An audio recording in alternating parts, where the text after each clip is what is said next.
Line plots.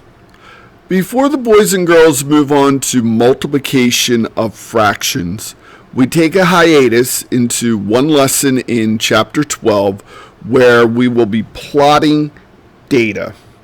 Let's have a look.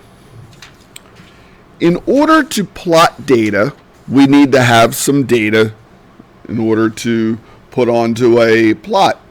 In this case, we have video game times for 4th grade students. So data is usually presented in what we call a table. The table has the title, video game times for 4th grade students.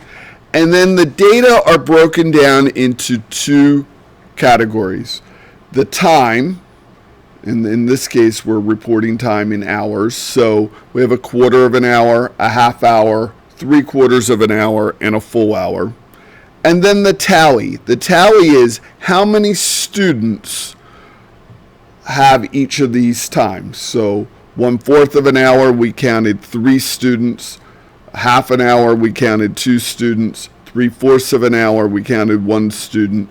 And a full hour, we counted 1 student. So in order to plot the data, we need to have data, and we usually present it in a table. Another way data can be presented is just by listing it. Again, we need to have a title, and we need to know the units in hours, so video game times for 4th grade students in hours. Rather than formally presenting this in a tally chart, we're just listing the actual data. There was a student who played for 1/4 of an hour, another one for 3/4 of an hour, a half an hour, 1/4 of an hour, and so forth.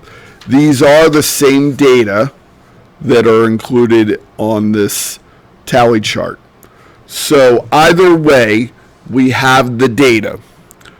With the data, we can then create a line plot. Let's have a look. So a line plot is very simply a line. We place the title that we get from our table, video game times for 4th grade students, video game times for 4th grade students. We want to report the unit that comes over here in hours. So we list from least to greatest, 1/4 of an hour, 1/2 of an hour, 3/4 of an hour, and 1 hour.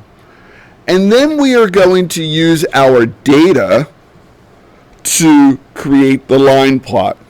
So when we look over here on our table, we see 1/4 of an hour, we counted 3 students.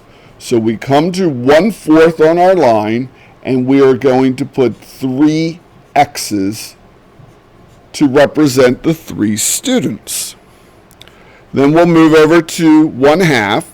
We had a tally of 2 students, so we're going to move over to 1/2 and put 2 X's. We move down to 3/4. We counted 1 student, so there'll be 1 X. And then 1 full hour, we counted 1 student as well, so we'll put an X there. Now what we have is a graphical representation of the data that we had in a table. So we can present the data this way. We can also present the data this way. And what I tell the boys and girls is that sometimes seeing the picture, it's easier to tell what's going on than when we just look at tables of information, particularly if we had a lot more data here. It would be easier to see in a picture form.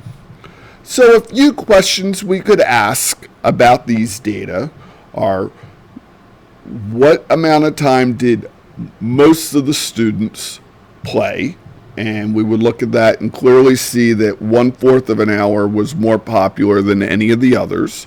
So that would be the mode, meaning that more students selected that than any other time.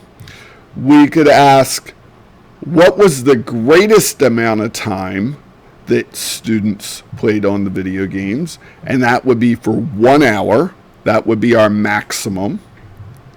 What is the least amount of time students played on their video games? And that would be 1/4 of an hour. That would be our minimum.